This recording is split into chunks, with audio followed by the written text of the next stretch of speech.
What's up, fight fans? Welcome back to another episode. This week we're going to give you some picks. We're going to break down the fight card this weekend between Gervonta Davis and Lamont Roach, happening March 1st at the Barclays Center in Brooklyn. I'm going to try to give you some solid betting picks. We're going to focus on the main event and some key undercard fights. All right, so jumping into it, we're going to start with the main event first. Gervonta Davis versus Lamont Roach for the WBA lightweight title. Gervonta Davis holds a record of 30-0 with 28 knockouts. That's a 93.33% knockout rate. Lamont Roach's record is 25 wins, 1 loss, 1 draw, 10 knockouts with a 37.04% knockout rate. Now here's some key stats to look at. Davis lands 36% of his total punches, 4th among top boxers, and a 48% of his power punches, 2nd best. He averages just 8.8 punches landed per round, but he makes them count. Roach's punch output and connection stats aren't as widely detailed, but his 10 knockouts and 27 fights suggest lower power efficiency. He's durable, going the distance in 15 fights, including his sole loss to Jamel Herring in 2019. Davis is a minus 1,600 favorite. Roach is a plus 900 underdog. Davis thrives at 135 pounds, while Roach is moving up from super featherweight, where he's the WBA champ. Roach's best wins against Hector Luis Garcia, Fergal McCory, don't match Davis's resume with Ryan Garcia and Leo Santa Cruz. Davis's knockout rate, 28 out of 30 versus Roach's knockout rate, 10 out of 27, shows a massive power gap. Davis ends fights early against less durable opponents, with 18 of his 28 knockouts in rounds 1 through 6. Roach has never been stopped, but his opponents average knockout rates of 50%. Far below Davis's 93%. Against elite power punchers, Roach's durability is untested. The probability of Davis's knockout, using his knockout rate and Roach's lack of stoppage losses, I'd estimate 75 to 80% chance that Davis finishes this fight inside the distance. So the best bet, I'm going with Davis for a knockout, which is minus 400. Reason for this, Davis's power, accuracy, and finish instincts overwhelm Roach's volume-based style. Roach may survive with early footwork, but Davis's 48% power punch connect rate likely catches him in round 9. Gervonta Davis also predicted round 9 himself. Some may say it's steep, but the math supports it as the safest play. Tank's a knockout machine. 28 out of 30 fights ended early, with a 93% knockout rate. Roach's durability solid, but he's never faced this level of power. So if we're going by numbers and figures, the numbers say that Davis stops him 8 times out of 10. So lock in Davis for a knockout, minus 400.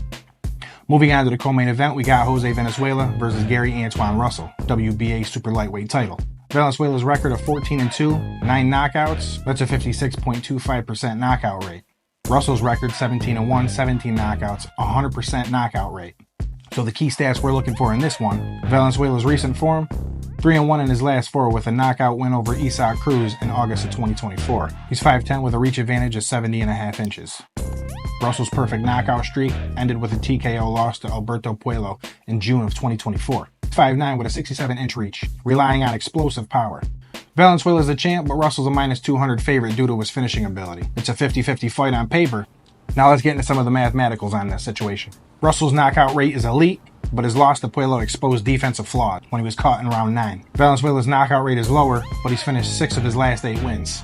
Historical data on the PBC card shows 60% of 140-pound title fights end inside the distance, so the probability of the fight ending early is 65% based on their combined knockout tendencies. So if you're telling me, I'm going to go with the pick under 9.5. You're more than welcome to take under 10, but I don't see it going the distance and I don't see it going past 9. Russell pushes the pace and Valenzuela can crack. One's getting caught. Russell's perfect knockout streak pre-loss and Valenzuela's upset over Cruz hits this to the finish. At minus 120, it's a value play. If you're going to bet this, grab under 9.5 rounds at a minus 120 for a banger. Moving on to the undercard, we got Alberto Puello and Sandor Martin for the WBC super lightweight title. Puello's record, 23-0, 10 knockouts gives us a 43.48% chance knockout rate. Sandor Martin, 42-3, 15 knockouts, equates to 33.33% knockout rate. How about that? Puello's last fight, TKO'd Russell in round 9. Now remember, I said that last one doesn't go past 9.5. This should tell you something. He's a 5'10 southpaw with a 70-inch reach. Very similar to Valenzuela. Methodical but effective. Martin's a slick boxer, 5'8 with a 68-inch reach. He's 6-1 in his last 7. Losing only to Teofimo in a unanimous decision in 2022. He's gone 12 rounds in 8 of his last 10. Puello's a minus 250 favorite. Martin's a plus 200. Martin's durability never stopped versus Puello's momentum. So mathematically speaking, we're looking at Puello's knockout rate, 10 out of 23. Martin's is lower, and he's decision heavy. Martin's fights average 11.2 rounds when facing top 10 opponents. Puello's last 5 wins average 8.4 rounds. Combined, this leans past 9.5 rounds. 60% likelihood. The probability of a decision is 70%, given Martin's track record. So my best bet is the fight goes the distance, plus 150.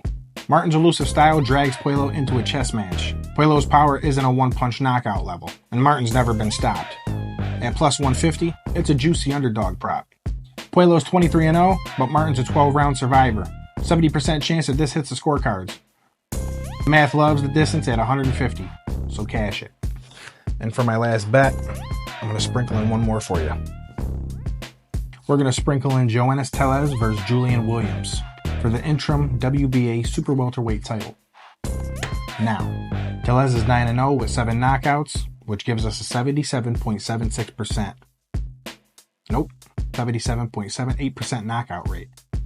Williams' record, 29-4, 1 draw, 17 knockouts, a 50% knockout rate. Here's a quick take. Tellez is a 23-year-old prospect.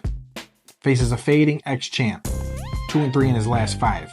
Williams hasn't won at 154 since 2019. Tellez's youth and 70% knockout rate scream early finish. Best bet, take Tellez by knockout. He's 9-0 with 7 knockouts. Williams is washed at 2-3 lately. The numbers are saying 80% chance that Tellez stops him. So take it at minus 200 and watch the kid shine. That's my picks for the weekend. The final card, we got Davis by knockout, minus 400. Valenzuela vs. Russell, under 9.5 rounds, minus 120. Puello vs. Martin goes the distance, plus 150. And Tellez by knockout, minus 200. 80% confident on that one. These picks are locked in with stats. So smash that like button and let's cash these tickets Saturday night. If you're new here, make sure you hit the subscribe button and follow me for more picks, more boxing content. And as always, keep your chin tucked and your hands up. This is 585, and I'll catch you in the next one.